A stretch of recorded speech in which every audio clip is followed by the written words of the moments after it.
know that 50 years ago you could not call yourself a forex trader? And why is that? Well, in this video, we are going to know why you couldn't call yourself a forex trader 50 years ago. So, welcome, guys. I'm Sapiens, and in this video, we are going to be talking about the evolution of forex from banks to retail. So, if you have not seen other episodes in this playlist, please make sure you go and watch them because it is going to be a step-by-step process. So, let's get into the video. So, for us to say, oh, now you can carry your phone, you can place trade, you can call yourself a forex trader, you can call yourself a trader as that. We need to know the time when you could not call yourself a forex trader. So in the early 20th century, forex was mainly used by central banks, commercial banks, governments, big corporations doing international trade. There was no internet, no MetaTrader, just phone calls and huge deals. Trade involved millions of dollars. Only institutions could afford to access the interbank market. That is, then an ordinary person or just an individual cannot access the market that we are accessing today, because you need access to millions of dollars, and not just small millions of dollars. We are talking about hundreds of millions of dollars, right? And mm, then you cannot really say you have access to that kind of money. So it's these big institutions that could trade forex in the early 20th century. So everything started changing in the 1900s when technology start to grow and starts to infect every sector, right? And it got into the forex sector. So there was internet and digital infrastructure, computerized trading system. Banks started offering electronic forex platform for smaller clients. And around 1996 to 2000, the first retail trading platform were born. Platforms like M- MetaTrader 4 launched in 2005 and made it possible for anyone to trade forex from home. So you might not even start trading, but from your ears and there you would have heard of MetaTrader 5 or MetaTrader 4. So this platform gives us the access to channel into the large pool of market that these big institutions were the ones trading alone before. Now we can join in that game in our little bit that we have, because of what? Because of technology. So technology changed everything. Now technology gives us access to trade the forex market. So this was the retail revolution. Now, who is a retail trader, right? Who is a retail trader? A retail traders are individual like you and me, right? We are trading on our own, not for banks or any institution, right? We are trading our personal money. We are trading our personal money. This institution, like the central bank that I mentioned in the other video, they have access to large capital. Institutions like hedge funds and other financial institutions. These people have, they are not individual, like, right? That is the difference between these guys and us and a retail trader. They are not individual, but they are a body, they are an organization that has access to a large amount of money to move the market. Now, a retail trader is an individual like you and me that trade on their own. So we are not trading for anybody, we are not trading for any institution, we are trading on our own.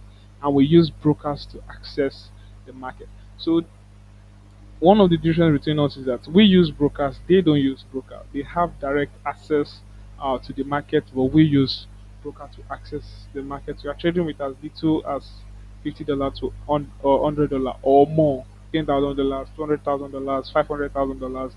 But those money are not enough. Your $500,000 is not enough to move the market significantly. Your $1 million is not enough to move um, the market significantly. You need like $500 million to move the market really, really, really significantly. So even with your $1 million, you are still regarded as a retail trader. With your $10 million, you are still regarded as um, as a retail trader. Not to talk of people that trade with $10, $20, $50, $100.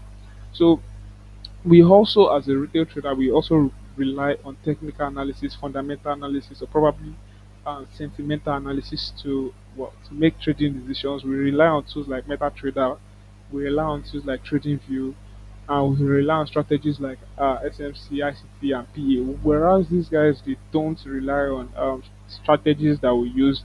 They don't rely on technical analysis. They don't use tools like MetaTrader 5. They have their own special strategies. They have their own special tools for making their decisions, right?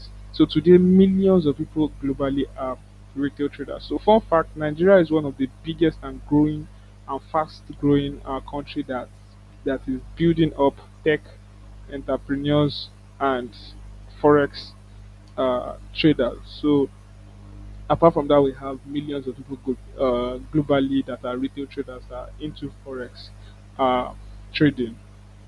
So if we should have the difference between both of them. So we have the institutional traders and the retail traders. So what is the difference? We have high capital, that's $1 million plus. So this $1 million plus is just me just putting it there as like the list, right? That this institution put into the market, and as the retail trader low as $10 or more than or even like $5 or $2 or something, low entry to like $100 in terms of the capital we use, right? So they have direct to interbank. We use broker. So these financial institutions, they have direct access to the global market. They have direct access to the forex market, but we use broker to connect to the forex market. They have strict licensing. So before an institution goes into forex trading, before they start putting money in, we have strict licensing. You cannot just wake up one day and say, okay, that's what you want to do. But as for a retail trader, you can just take any broker you want, sign up with them. Signing up, registration is very easy, right? Registration is very easy, and the next one, no leverage for the institution. So what do we mean by leverage? Leverage is, in a simple term, is like giving you an upper hand, right? And giving you money you don't have, right? So I don't want to talk too much on that so that I will not waste much of our time. Let me just use this small analogy, right? If you need to buy an iPhone 16, and let's say the iPhone 16 costs 2 million naira, right?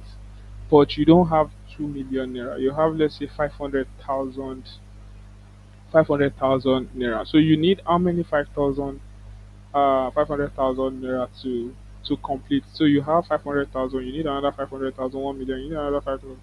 So you need like three extra um 500,000. So if somebody approaches you and tells you that, okay, I will give you this extra money that you need, this extra 1.5 million that you need, right?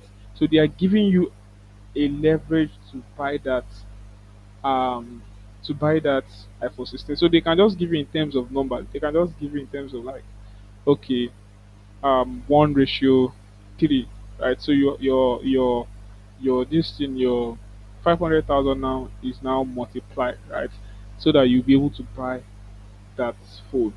So you are using leverage. But when we go into other videos, you understand what leverage is and how important it is. So they don't use any leverage. We use high leverage because we cannot actually open some orders in the financial market. Don't get it. Don't let what I'm saying confuse you rather. But if we get into other videos, you would understand more and it will become more clear to you. You may not understand now. And this institution, they use phone calls on faxes. So the reason why I added these phone calls, because we are in the context of what we are saying is in the past, right? So they also have technology has gotten to them too, so they don't really use this now. They have tools they use to make their day-to-day activities faster, right? but then they use phone calls and faxes. That is when you see a stockbroker calling. In fact, stockbrokers are for retail traders. You see them Wall Street. If you know Wall Street, you see them carrying phone every time, right? So, but now we will have MetaTrader, and we have our different mobile apps, right? So you can go online, search for brokers, search for trading terminals, search for access to forex. Now you will see hundreds and thousands of them ready for you to use. Technology has changed everything for us. So, but it is not all perfect, right? With easy access comes scams and fake brokers, over leverage and gambling, lack of proper education. So, even with technology giving us everything we need, we still cannot omit the fact that we can run into scams. So you have to be very, very careful, right? We have hundreds of brokers out there. You have to synthesize the ones you want to use, right, so that you will not fall prey, you will not fall victim of scam, right, and over leveraging. So, as I've said in another video, I'll explain what leverage is so that you understand what leverage. I don't want to talk more on it now, so that will not take much of our time. And the last one, lack of proper education. So if you don't have good upbringing in forex, you might actually make some mistakes you are not supposed to make. So make sure you get proper education in forex. And it also created new opportunities. Now, apart from you being able to trade, it gives you windows for other different career paths. Right, you can make a business out of forex now. You can turn it into something bigger, right? A world where anybody can build financial freedom with just skills, knowledge, and discipline. So it's a very, very, very nice niche, right? So now we know that before, forex started as a game for institutions only, like central banks and hedge funds and other big financial institutions, not for the regular Joe like you and I. Then technology opened gates for retail traders, and we say retail traders are individuals like you and I that we trade for ourselves. And today we know that we don't need bank job to trade currencies, right? You just need a device, a broker, and knowledge to be able to trade currency. So you want to know that you are a part of the biggest financial revolution in history. Yes, because technology has done it for us. Now you can make decisions and make money like institution. If institution makes money on gold this today, and you did your analysis right, and you knew that okay, gold is going to increase, and you bought too. So it means yes, you are trading like institutions, but you just don't have that kind of money, right? So I hope you enjoyed this video. I hope you understand. So we know that we went from bank to bedrooms. Now you can take your phone, sleep on the bed, look at the chart, open MetaTrader 5, place trade. We know that Forex has evolved. So if this episode opened your eyes, please make sure you like, share, and subscribe if you are new to the channel so that you can get notification anytime I drop a video, and turn on the notification bell too because that is what it is for. And remember, trading isn't a game, it is a skill. Please master it. So I'll see you in the next video. Thank you and bye bye.